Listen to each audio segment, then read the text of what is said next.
Every time I come to a crosswalk in downtown Springfield, I think, Wait. Don't tell me. Wait. don't tell me. Wait.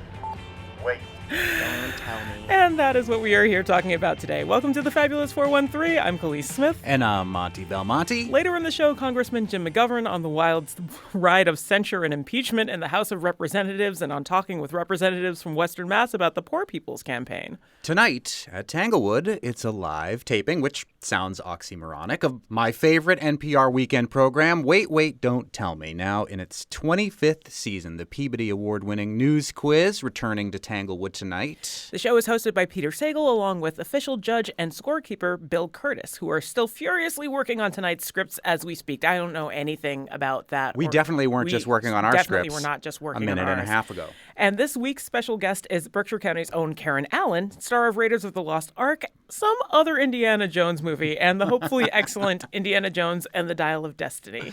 Joining the show tonight are regular Wait panelists Negin Farsad and Roy Blunt Jr. Negin, who is definitely joining us right now in the Fabulous 413, and Roy, who we are really hoping will be joining us at some point during the show, or you're going to have the whole stage to yourself, Negin. Thank you so much. From her website, Negin Farsad was named one of 50 funniest women by Huffington Post, named one of 10 best feminist comedians by Paper Magazine, and was selected as a TED Fellow for her work in social justice comedy. She's the author of the recently released How to Make White People Laugh, a memoir meets social justice comedy manifesto, which was nominated for the Thurber Prize for Humor. She's the host of Fake the Nation, a political comedy podcast on the Earwolf Network, and she's a regular panelist on NPR's Wait, Don't Tell Me. Clearly, welcome. Thank you so much for joining us, Negin. Uh-oh. Oh, no. Do we have Negin? Oh, no. Her screen turned blank. It did. Good thing we didn't try to broadcast live from Tanglewood. We were going to try to meet with Peter Sagal and all the gang, but they were, because of how busy they were, we weren't able to do that. And plus, we're broadcasting live from the Green River Festival, so we didn't want to put all of the team through their paces 15 times in 1 week. That would have been quite difficult, yes. We do have a quiz that is set up for our alleged guests at some point, too, in our own wait style. But perhaps, maybe, until we get the technical difficulties, which weren't difficult at all, worked out, we should have our regular conversation with U.S. Congressman from the 2nd Congressional District of Massachusetts, Jim McGovern. Floor 3. Hello there. Hey, how are you? Were you in an elevator? I'm just getting out of the elevator. Yeah. I heard the person announce that you were on floor 3. Your secure, undisclosed location has been revealed. Yeah. How you doing? Good, and you? I enjoyed my time in Bill Keating's district. Oh, good. Yeah. How was the good? Did you have a good time? Yeah, I love the Cape. My co-host Khalees Smith wants to know how you're doing. It's been a really brutal week here. Oh, yeah. I feel like I'm unplugged and unhinged. Time for our weekly check-in with U.S. Congressman from the 2nd Congressional District of Massachusetts and the ranking member of the Rules Committee, Congressman Jim McGovern, McGoverning with McGovern. We're always open to your questions for the Congressman at the Fab413 at nepm.org, or you can text us, 800-639-9120. Joe from Chicopee he didn't use as kindly as words as I'm about to use, but says, wants you to admit that the son of the president, Hunter Biden, got a sweetheart deal from the Justice Department in regards to tax evasion, possession of weapons. Congressman McGovern, what's your take on what's happened with Hunter Biden over the past week? Well, compare it to other people who have had similar charges and who have cooperated with the authorities. I assume the gentleman from Chicopee feels that Trump is getting a raw deal. But let me just say, if Trump cooperated with authorities, he wouldn't be in the situation he's in. It was precisely because he did not cooperate with authorities. He lied. He obstructed justice. That a grand jury in Florida came forward with 37 felony counts. So Hunter Biden, not unlike others who have had similar issues, has a plea deal that's being overseen by a Trump-appointed judge. So it's not a Biden-appointed judge or a Clinton-appointed. It's a Trump-appointed judge. has to follow whatever the agreement is, and if he violates it, he will end up in jail. So, I mean, I know on Fox News it's fashionable for people to say that is a sweetheart deal, and that somehow Hunter Biden is being treated differently than Donald Trump. It's just not true. But it's hard to get through to people who are addicted to Fox News. Certainly. Speaking of Florida, where these Trump charges have stemmed from, Representative Anna Paulina Luna from Florida introduced a resolution to censure Democratic Congressman Adam Schiff. You had some strong words in opposition to the Republican Congresswoman's censure. And what's the sponsor of this censure done? What's Congressman Luna's record? I want her constituents to know in her congressional career, 5 out of the 6 legislative items she's ever introduced are about Adam Schiff. I mean, doesn't she have anything better to do? Like, I don't know, help her district? This is what's known as lunacy. Talk about what bothers you about this in regards to the House and the way it's censured Adam Schiff. Yeah, well, because there's no basis to censure him. Censure is a pretty, strong tool that is used in the House of Representatives on very, very rare occasions. But basically, what it came down to is they didn't like the fact that Adam Schiff oversaw the first impeachment, won a bipartisan vote in the Senate, and Trump's mad about it. And so, Trump says to the Republicans, impeach Adam Schiff, and that's exactly what they do. I guess it's retaliation, it's revenge. But I mean, I was interested to hear the author of this resolution on the floor say none of the things about Russia and collusion were true. Well, I beg to differ. Read the Mueller report. Better yet, read the report from the Republican-controlled Senate Intelligence Committee, which had some pretty harsh words about Trump's collusion with the Russians. I mean, it's there. I'm sorry you don't like it, but he behaved badly, and and we impeached him in the House for it, and that's just the way it worked. That's just the way it is. But I mean, there was a case that was made. It was an irrefutable case, and when people say, "Oh, there's no basis to it," did you read any of this stuff? Did you read what the committee came up with? Did you read the Mueller report? Did you read the Republican-controlled Senate Intelligence Committee that Marco Rubio obviously signed off on as well because he was on the committee?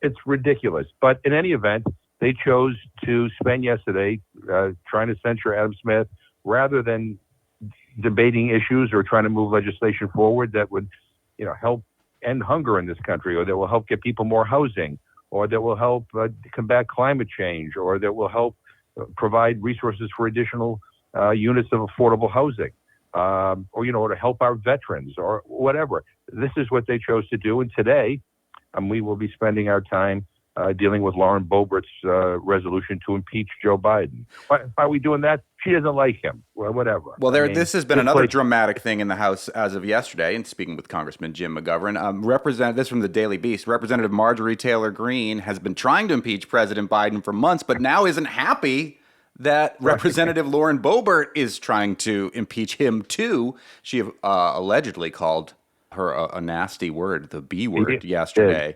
Yeah, because Marjorie Taylor Greene believes that Lauren Boebert stole her idea to impeach Biden. All right? That's what the big fight is about, right? But neither of them can tell you why they want to impeach Biden. Well, Marjorie Taylor Greene said something about Ukraine at the very beginning, that she's been trying to impeach him since day one. Lauren Boebert looks like she's using a procedural tool to try to force a vote on her impeachment resolution. A lot of this is lost in the weeds for most citizens in regards to the procedural way that Congress works. But look, they bring dishonor on this institution. Not only what they did with Adam Schiff yesterday, but what trying to do this today. And again, they are doing this instead of tackling any issue that might have a impact on the people I represent, or the people, anybody in this country. That is where they choose to spend their time, and they're fighting amongst each other as to who can lead the charge to try to impeach Joe Biden. I mean, this is like a cult, and I said yesterday, where are the moderate, sensible Republicans? I mean, they're all but disappeared. They don't exist. I've lost count, Monty, of how many Republicans have come up to me and said that they're embarrassed by some of these tactics. They think that the far right in their conference is, over the top. And yet those same people who tell me they're embarrassed, I think this is wrong, bad for the institution, voted to go along yesterday. Why? They're all afraid of their primaries. They're afraid they can't explain to their base, why they will vote no to impeach a president, when there's no basis to impeach a president, or why they would vote no to not censure Adam Schiff when, none of the criteria that would be used to censure somebody fits with regard to him. They're just afraid. Well, let me ask you, because, the Democratic House of Representatives, in some people's mind, for very good reason, and in other people's mind, there was no collusion, impeached the President of the United States twice. Is this the new weapon of the House of Representatives? Are we going to see an endless gauntlet, depending on which party is in control, of censure, impeachment, over and over, to the point where it becomes feckless and is no longer a relevant tool? And can anything be done in regards to the order of the House of Representatives to make this more of a rarity rather than a daily operation? Yeah, I mean, elect people who are not off their rocker. I mean, number one, that's what we have to start with. But two, I mean, look, presidents who commit crimes should be impeached. It is possible, and we've seen this. We almost impeached Richard Nixon, but there was a reason for it. I mean, the way he acted and he conducted himself in a way that was illegal, and we impeached Trump twice for the same reasons. So, I mean, if Joe Biden were to collude with the Russians or the Chinese, or, if Joe Biden were to, try to launch an insurrection or whatever, right? I mean, then there's grounds, to remove him from office. But just because you don't like somebody's policies, or you don't like the way they look, or the way they talk, or the way, who they hang out with in terms of their cabinet, that trivializes all of this. And if that's where we're going, it's sad for the country, because we do need checks and balances in this country, not just for Republicans, but for Democrats as well. And if Joe Biden colluded with the Chinese, or to interfere in an election, I would vote to impeach him. But that's not what we're talking about here today. This is now just, a matter of we want to do this because we can. And it is basically being directed by the guy in Mar-a-Lago or is he in New Jersey? I don't know where the hell he is now. But that's it. And it is like a cult. It is a cult. The fear that Republicans have of Donald Trump is just stunning. Well, let me ask you this, because if the Democrats take control of the House again, you're in the leadership, you're in the upper echelon when it comes to the leadership of the Democratic Party in the House of Representatives. Is this going to be tit for tat, eye for an eye? Can you envision that there would be some sort of what people would feel fool's errand censure or additional impeachment? Or are the Democrats largely committed to only using this when necessary? I believe we have only used it when it is necessary and when it is appropriate. And I think that's the way both parties should approach it. I mean, it was a little bit ironic yesterday while they were talking about how Adam Schiff brought dishonor to the House of Representatives, that George Santos was, sitting only a few rows away from him. I mean, and, they have no problem with him. I mean, he's got indictments and he's, I don't even know what his real name is. And he's in this House and they continue to form a circle of protection around him as if somehow he is this great leader in the United States Congress. It's like, really? I mean, and I think Nancy Pelosi put it best yesterday when she looked at him and says, "You all look miserable. This is really, an awful day for the country, that this is what you think is the right thing to do." And they all know it. And I would say 90% of them know that this is the wrong thing to do. 90% of them know that this is bad for the country, but they are so captured by Trumpism and Donald Trump. They're afraid to do anything. I mean, they're afraid to say anything, and Trump still is the leader in the Republican primary polls, which is just amazing to me. I don't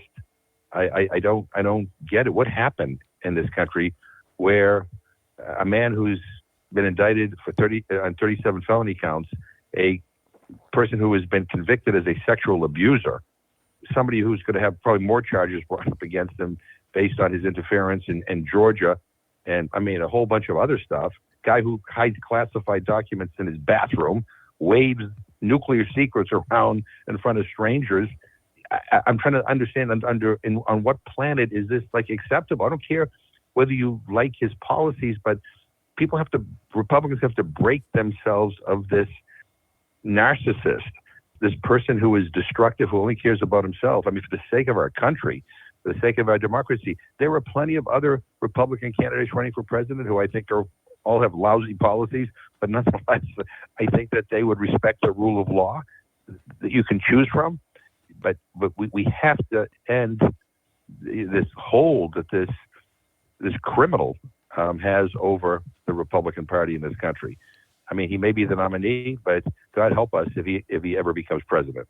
Speaking with U.S. Congressman Jim McGovern from the 2nd Congressional District of Massachusetts, McGoverning with McGovern, bringing it a little bit closer to home. This from Gazette reporter Scott Merzbach. Foot soldiers in Poor People's Campaign bring anti-poverty cause to the Capitol. There was Northampton resident David Edwards in Washington, D.C. as one of a 39-member Massachusetts contingent that's part of the Poor People's Campaign for Moral Action and Poverty. Talking to Congress, Greenfield resident Judy Schiavone was there. Sarah Ahern of Greenfield was there. And this is all part of the effort that U.S. Representatives Lee and Jayapal reintroduced the third Reconstruction Bill to initiate some large-scale federal efforts to end poverty, dismantle racist policies and structures. This follows in the wake of the Civil War and the Civil Rights Movement.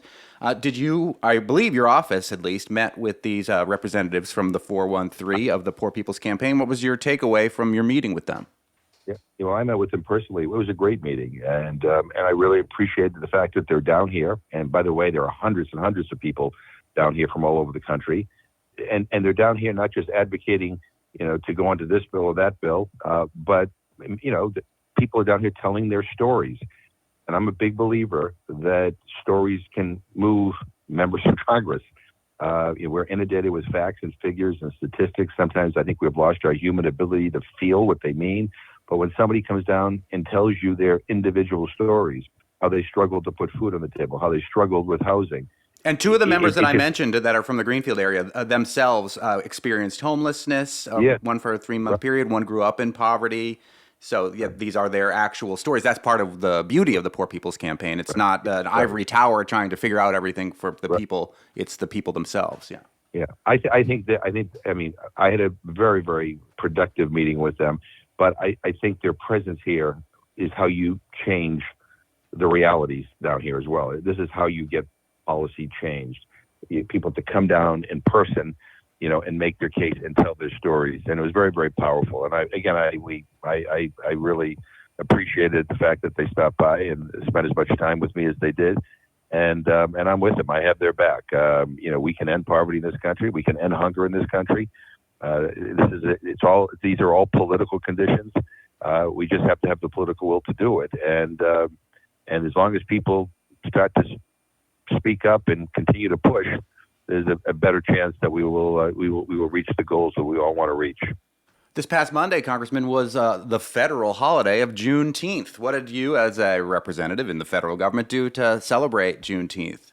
Well, I was at an event in Worcester, a flag raising event in Worcester, with a diverse group from our community, and we not only raised the flag but talked about the unfinished business that we have in the area of equality and civil rights in this country, and how this has to be more than a holiday where we just raise a flag or give a speech, but we have to commit ourselves, to changing realities. And that happens not just at the federal level, it happens at the state level, at the local level, it happens in our businesses, it happens in our community organizations.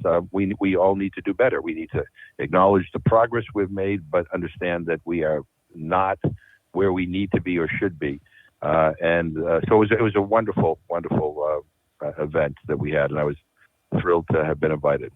U.S. Congressman from the 2nd Congressional District of Massachusetts joins us every Thursday, McGoverning with Congressman Jim McGovern. You can send a question for the Congressman to us, and I'll ask him on your behalf, whether it feels snarky or not, from the left or from the right. The fab413 at nepm.org, or text us 1-800-639-9120. Thanks as always, Congressman. Always fabulous to be with you. Have a good week.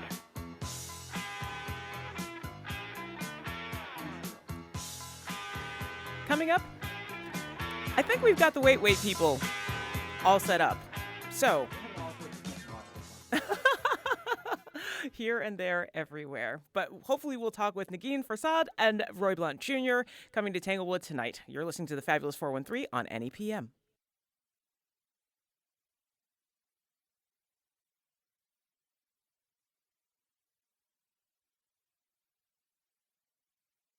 The Fabulous 413 podcast is funded by Northeast Solar, offering solar options, energy security, and solutions for the local community.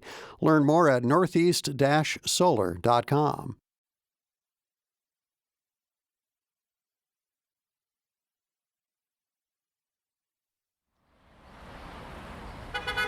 Every time I come to a crosswalk in downtown Springfield, I think, Wait. Don't tell me. Wait. don't tell me. Wait. Don't tell me.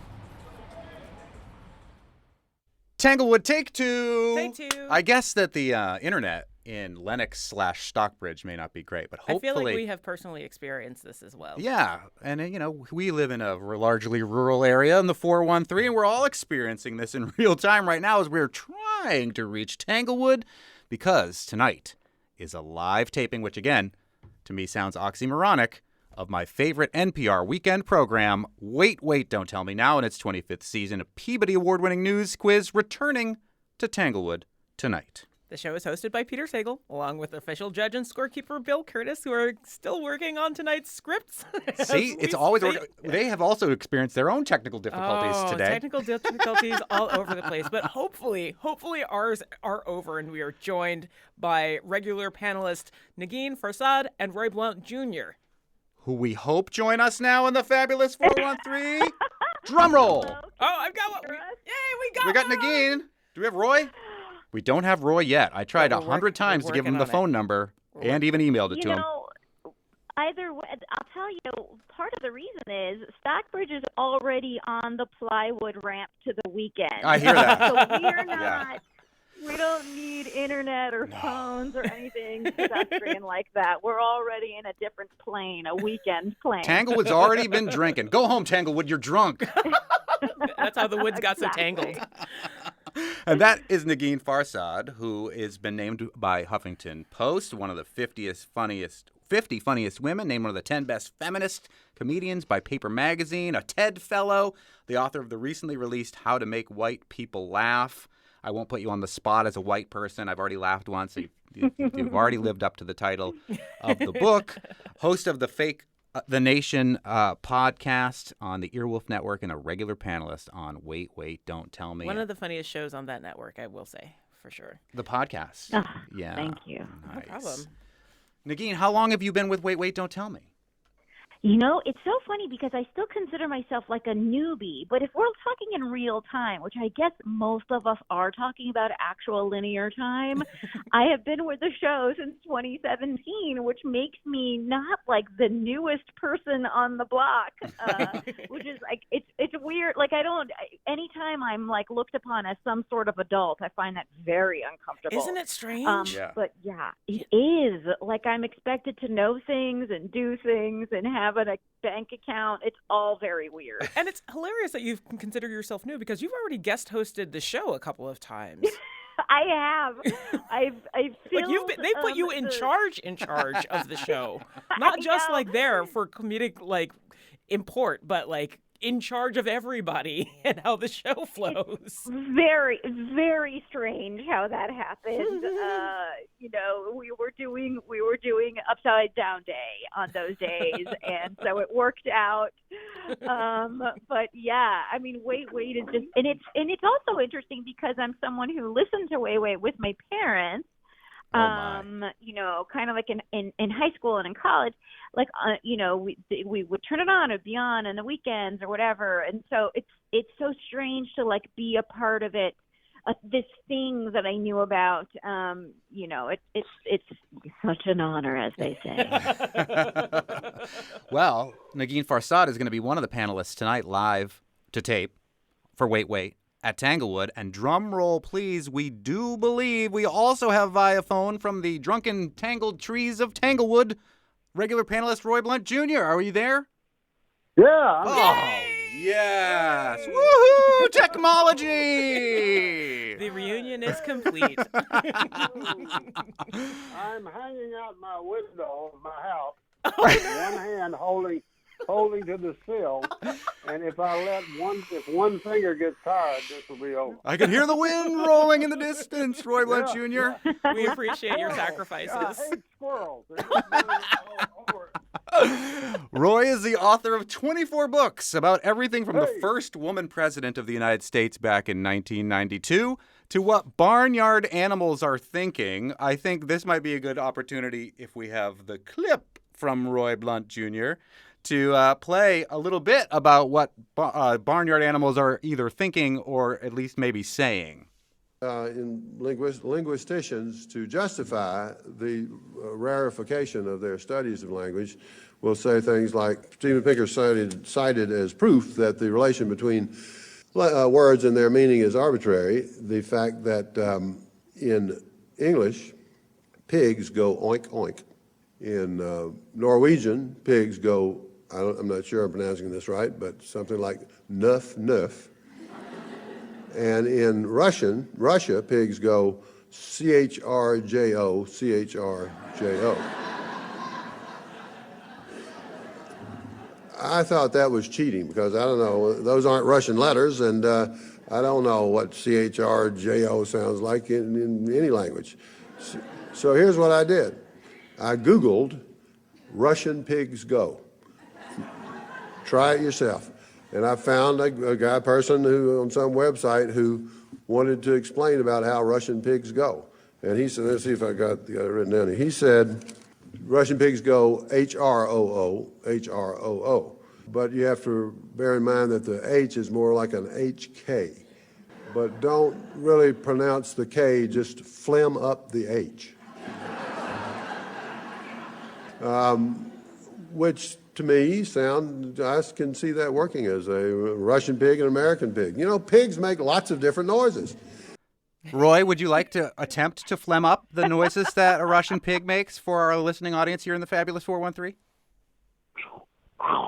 That was pretty great, Roy. That's Roy Blunt Jr. from Wait, Wait, Don't Tell Me, from his alphabet juice that we heard there. And Roy, you are a real big fan of linguistics, of words, of dictionaries. You are a dictionary nerd. You were part of the American Heritage Dictionary Usage Consultant Board, which no longer exists. Yeah. That's right. It's a sad day when that board went down because it was fun. They would just send you questions, and you would vote as to whether something was really a word or not. And now we have a Did you break the board? The culture broke the board. Because we stopped using the words in the way that the American Heritage Dictionary was allowing? No, because we stopped using dictionaries. That's why. Well, we actually stopped using books. They don't put out dictionaries in the form of books anymore. It's a shame. They do still, and we have a regular dictionary editor on from Merriam-Webster every week, and their big thing is calling balls and strikes about it doesn't matter. We're not telling you how to use a word. This is just how words are getting used. Was that what the American Heritage Dictionary's Usage Consultant Board was, or was it more like the French Academy where they were saying this is how the word should be used? It's a little more judgmental. In fact, it was I'm not telling you how to use this word, but don't use it this other way around me. That is Roy Blunt Jr., who will be part of Tanglewood's presentation of Wait, Wait, Don't Tell Me tonight, which Khalees and I will both be at. We're really fun. The whole NEPM team is going to be there around the big tree in the lawn outside the shed there with our fancy tables and wine and stuff. Now that we're on linguistics, Roy Blunt Jr., are there other cool subgenre dictionaries that you have been a part of or that you have enjoyed over the years looking at language? That I've been a part of? No, I don't know how, probably. I mean, I'm looking around in my office here at my house, and I see lots of dictionaries, many of which are illustrated with my picture on the front page. but I forget the names of them. That's why you have them in physical form, so that you don't have to remember. That's right. I have one whole dictionary written on the arm of a shirt, but I don't have that shirt on me. Roy Blunt Jr. will be at Tanglewood tonight for Wait, Wait, Don't Tell Me, as will Negin Farsad. Let's hear a little clip from your comedy movie. The Muslims Are Coming, Negin. I had to go back to California to visit my parents because my aunt was visiting from Iran. And it was the first time she had been to the United States ever. And I had to go down to, like, respect my elder, right? And so I go to California, and I was like, oh my God, she's never been to the U.S. We absolutely have to take her to eat a taco, right? And my mom is like, oh, that is a good idea, but how is taste taco? And I was like, lady, what do you mean, how is taste taco? You've been living here for 30 years. You don't know how is taste taco?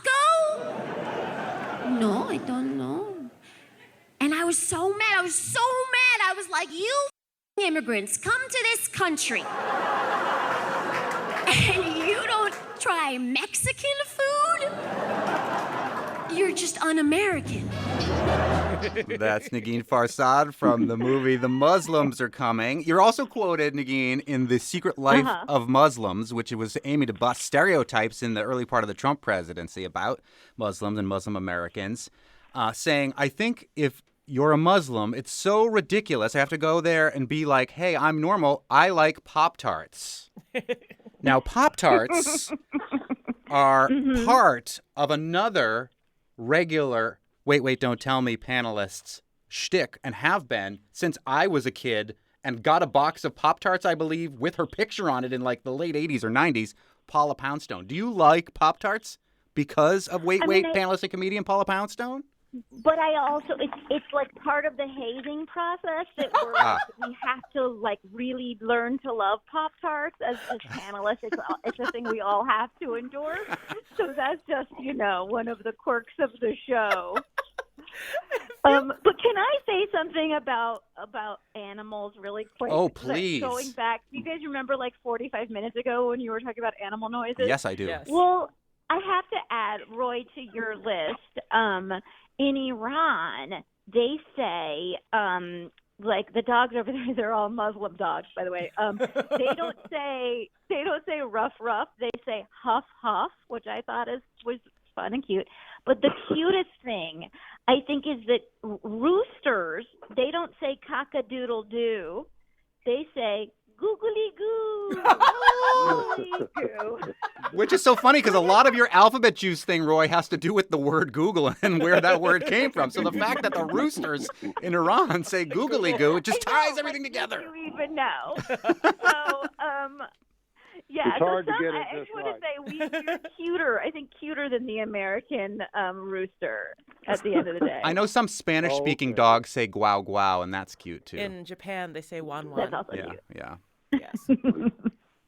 I never had a dog that said wan wan, but hey, I've never had a Japanese dog either. Right.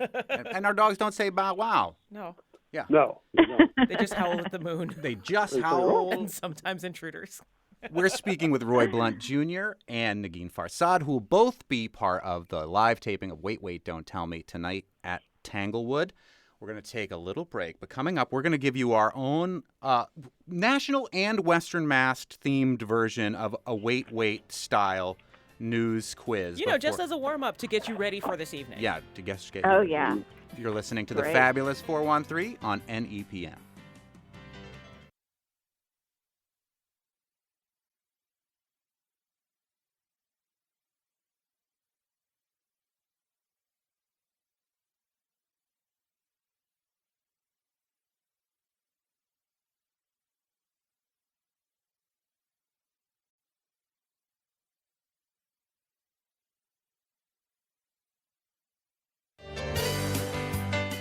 We stole that music. Welcome back to the Fabulous 413. I'm Monty Belmonte. I'm Khalees Smith. We're joined by regular panelists on Wait, Wait, Don't Tell Me, Negin Farsad and Roy Blunt Jr., who are coming to Tanglewood tonight. to tape the show live in front of an audience. We'll be that audience. Yeah, that's really fun.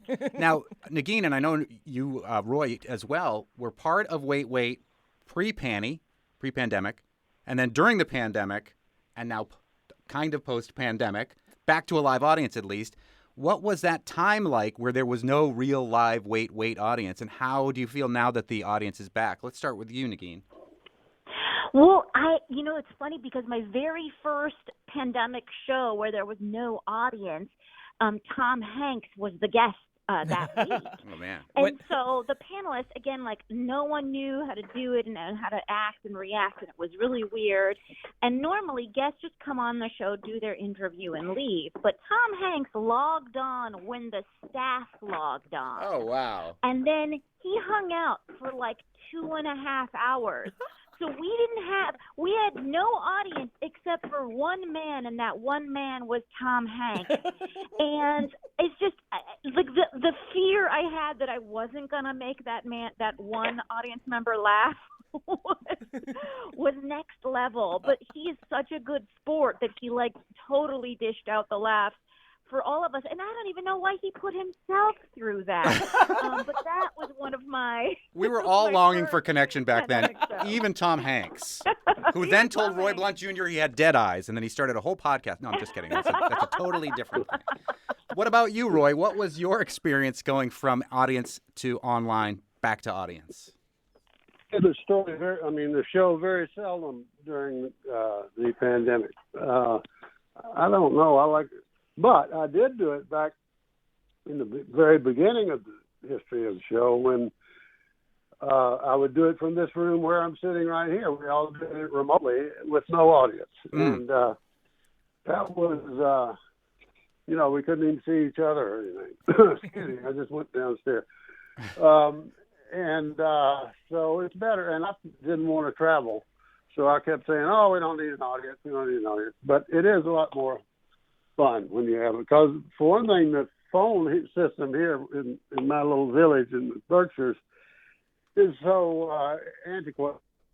I would have to start talking on the show before I knew what I was going to say. We've experienced a little bit of that today in the Fabulous 413. Tiny little bit. But it is amazing to know. Like I remember hearing you for many years on Wait, Wait, Don't Tell Me, but knowing now that you have live in a quaint hamlet of the Berkshires. Yes. Yep, I do. I also remember thinking. I remember listening to you and thinking, wow, Roy Blunt Sr., who's the senator from Missouri, and Roy Blunt Jr. must not get along at all until I realized that until I realized there was absolutely no. It must have been quite the Thanksgiving with Roy Blunt Jr. This is an ongoing trauma that plagues him to this day. Yeah. So you are of no relation to the senator from Missouri, Roy Blunt. I am not, and he spells it different too. He leaves the O out. There we go. That's right. Makes a certain crude sense, but no, we're not related. I have met him, and he sent me a letter some time ago saying that I tell everybody, quote in his letter, I tell everybody that I'm the funny one. And, no, it's worse than that. He said he tells everybody that what I'm pointing to right now, me, say to everybody that he is the funny one. And I didn't even answer him. Well, Wait, Wait, Don't Tell Me is taping live at Tanglewood tonight, and we're speaking with Roy Blunt Jr. and Negin Farsad. We have prepared little bits of our own Fabulous 413 style Wait, Wait, Don't Tell Me quiz. And we've done the first part in limerick style. So the first one is for you, Negin. I will give you the limerick, and you fill in the blank. I'm stressed out. Okay, let's see if I can do this. If you're going to do it in front of a national NPR audience tonight and then a live audience at Tanglewood, this is easy. Okay. I'll try to do it in my best Carl Castle. I miss the Carl Castle days, too. I'm not sure how well this will bodie for our president courting more voties. This authoritarian who's vegetarian state dinner gas prime minister. Modi! Yay! Correct! Negin. Khalees has a limerick as well. I do. We'll send this one to Roy. Romance is all about mood. On the page, those feelings pursued. A strong heroine was always within the books by blank. Cormac McCarthy. No. This is somebody who's in the news. It is. Has recently passed away. Nagin, have any guesses? I don't know who that is. This is a hard one, guys. I didn't get this one either, and I still don't know the answer. Only Khalees. You've overestimated the average weight panelist. Oh, no. That's fair. Also, like, I don't blame anyone for not reading trashy romance novels in their teens. Julie Garwood. Oh, okay. Oh, and that rhymes with viewed? With mood. What? Wood, mood. Wood, mood. Oh, okay. Garwood. Oh. Yeah. Probably was on my grandmother's porch with a picture of Fabio on it, that kind of? Yes, that kind. Okay. For ssure. He can't believe it's not butter. No, and neither can we. Okay, one more limerick. This one will go for Nagin as well. That's what Marlon Brando said. Oh, my goodness. That was a deep cut as well. Yeah. I want all of our people here to know that was Roy Blunt Jr. that brought up that particular topic so that I don't get in trouble. Here we go. Third limerick. 6 months into Congress's shift, Republicans are returning the gift. The House just got tenser with uncensored censures giving a slap on the wrist of Rep. Oh, God. Rep? I'm trying to rhyme it with what? Ift. Shift and gift. Oh. It's a little bit of a slightly off perfect rhyme. Roy? Well, shift. Yeah. Yeah. I'm softening the T. Maybe we got to leave the limericks to Peter Sagal. No, it's not Peter. It's what's his name? I'm sorry. Schiff is his name, right? Yeah, you got it correct. Yeah, but I mean, it was not a true rhyme, but it was rhyme adjacent. Schiff, gift. I think we need to blame the limerick writers. Right. Yeah, no, it's us. Is what's happening. Who in this case is us? Yeah, It's fine. Okay, we have near some rhymes are too tasty to not leave in your work.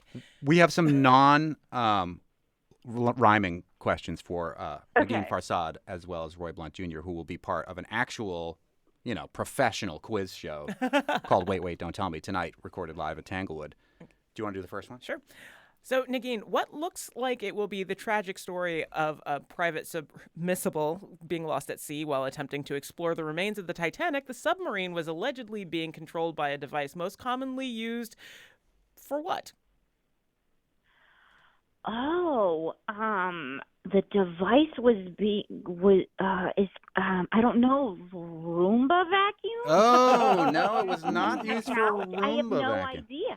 Roy? This is like a Game Boy thing. Yes, that is correct. It's a video game controller called the Logitech F710, which is most often used with the PlayStation. Yeah, it's a third-party PlayStation controller. Yeah, I think I have some. Which might have been their first feel mistake. like Those never work close, well. Though.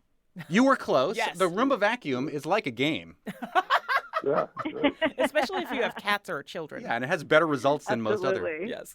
It's endless entertainment. Yeah. Okay, Roy, this question is for you. The Kennedy Center announced its honorees for its next ceremony on December 3rd, a list that includes Billy Crystal, Renee Fleming, Barry Gibb, Dionne Warwick, and this hip-hop queen. Oh, gosh. I don't think I saw that story. Hip-hop queen named... Hip-hop queen? Yep. That's not my And actor. main area. Huh? And actor. And actor. You know it again? Is it Queen Latifah? Yes. Sure is. Queen Latifah. That's our live audience from Tanglewood you're hearing in the background there. UNITY. Yes. Indeed. Should have queued up some Queen Latifah music. Yes, you should have. It's okay. Okay, so Nagin, Tanglewood took its name from Tanglewood Tales, written by this author while he lived in a cottage on the estate.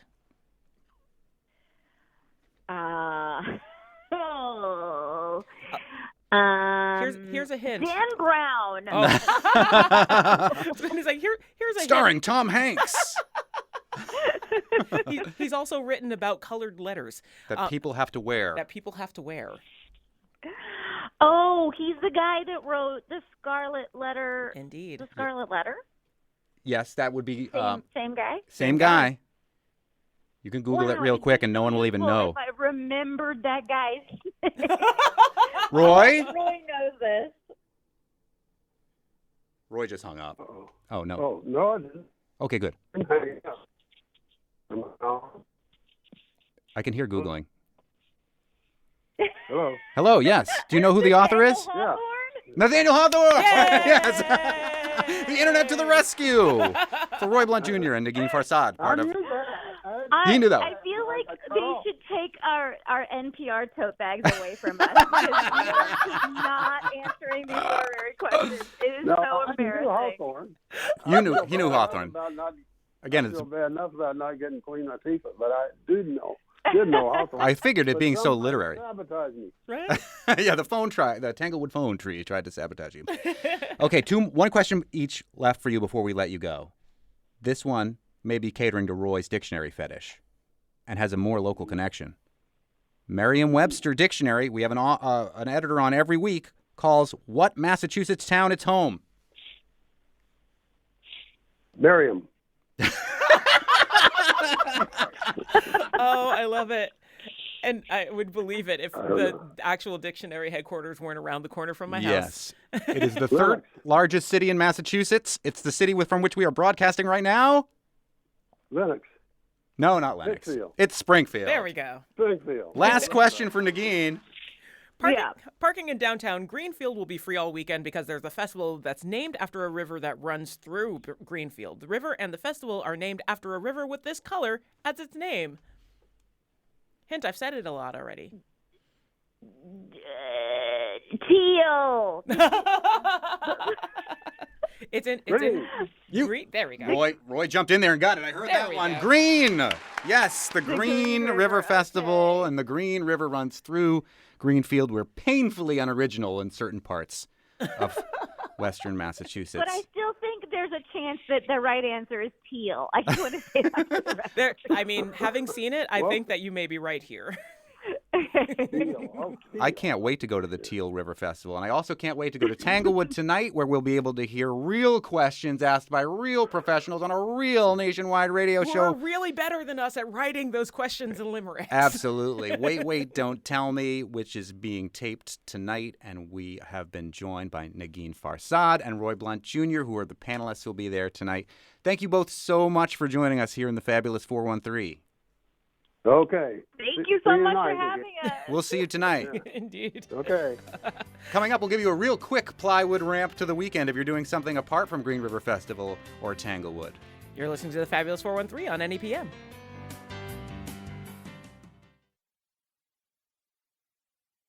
Let's go.